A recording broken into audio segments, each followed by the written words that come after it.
All right, another thing that stood out for me yesterday, just looking at every unit, was specifically the secondary.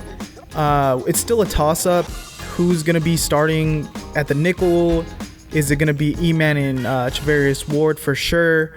But I just want to think, like, from what I saw, I say Charvarius Ward is walking around like a leader already. He was with Jimmy Ward the entire practice, working individually with him. And I don't know, just his presence on the field and his skill set, he's coming through as definitely one of the best players that I've seen on that defense. Yeah, and I think that's exactly what you want when you sign a guy like this. And explaining it to Sabrina, was sitting right next to me, is that was the big offseason acquisition. And she was like, oh, okay, that makes sense. He's walking around like he's been there, done that. Which he has. He's a Super Bowl champ. He's been on a high caliber defense. It played in a lot of big games. So that's exactly what you expect from a guy who's coming in and you're making him, hey, you're the number one guy. It's going to be on you. And he's taken it and really ran with it. Yeah, I was happy to see that because I didn't know what to expect from him coming into the season. But it's good to see that he's really walking around like with that confidence and leading this secondary. Especially with Jimmy Ward. Jimmy Ward's walking around with a swagger and a chip on his shoulder. I don't know if you saw him talking to Maurice Jones-Drew, talking shit on the Rams. I mean, he's looking for a really big season this year. And that combined with the big signing of Charvarius Ward, man, it's looking like it's going to be a good DB room.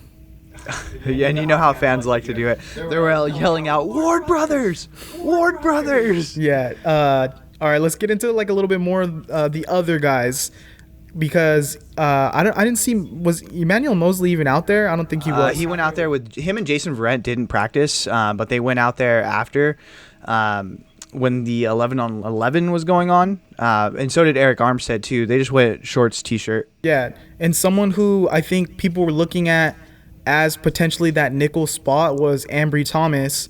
And I didn't see a lot from him in the playmaking department during the 11-on-11s. I saw a lot of him working as the gunner, taking a lot of gunner reps. So I don't know if they're taking a step back with him or if maybe this was just part of the practice. What do you think? I mean, I think, too, with guys like Mosley and Verrett out, like, you just kind of got to do young guy duty. You know what I mean? He's still in the second year in the league, so hey, you can't be above taking those reps, and you've got to show out no matter what the position is. If they want him to be gunner, you go out and be gunner, dude. Like, you have to earn your spot on the field. So I think that could be a place for him to just, hey, if I just get really good at this position, then maybe it'll lead up to me actually seeing the field on actual defense, Yeah, and like some of the other guys that didn't stand out for me was sadly Diamador Lenore. I feel like he just faded into the background for me. He didn't pop anywhere. I didn't really see him do anything on the field. And then another guy, this isn't a terrible thing, but Tariq Castro Fields looks so awkward running the gunner drills. I mean, maybe it's he's long and lanky, so him trying to like get square and jump up and block a pass looks so funny to me. But he did look good on the defensive side of things, so maybe not a special teams guy. I don't know. You know who's coming in with just so much just exuding confidence? Hufanga. Hufanga came out. He was the first guy out to hit the field for practice. He stayed. He was one of the latest guys to stay out there signing. He looks like, you know what? No one can tell me anything. This is my spot. Come and take it from me. And that's how he's playing. Like, he has so much confidence out there on the field. Yeah, he was the guy that was with Jimmy Ward for most of the part also. And then once Jimmy and Charvarius went to do individual drills, then Hufanga went and basically led the young guys. He was out there watching over them. He was helping out, but he wasn't specifically running with the twos and threes. He was kind of just overlooking it. Yeah, and you got to like what they're doing right there.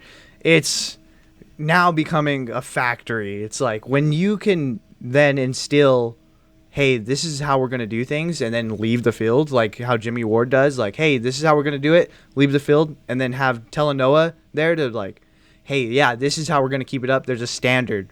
And if to be on this field, you have to meet the 49ers standard of defense, and D'Amico Ryans is really, really instilling it into the guys. Yeah, and if you were paying attention to that secondary all day, I feel amazing about the depth that we have. I really liked what I saw from Odom.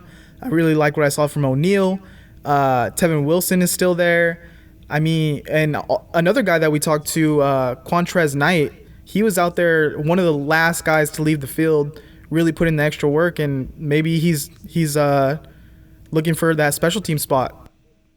Yeah, I think that's where people are going to end up, finding their niche, and if they can find it now, and I thought that was really cool that they did work in special teams a lot in the practice that we've seen, and that shows me that's a complete 180 from last year where special teams was such a deficit, where now hey, we're actually going to take this shit seriously. We need to practice on this, and we need guys who are actually going to put in the work, and we're starting to see that. I think it's going to be a completely different unit that they're going to roll out there this year, and I think instead of it being a minus, hopefully it's a plus. Plus, even I'll even take a neutral. Yeah, just no bad plays, no muff punts, no punt return touchdowns, and we're good.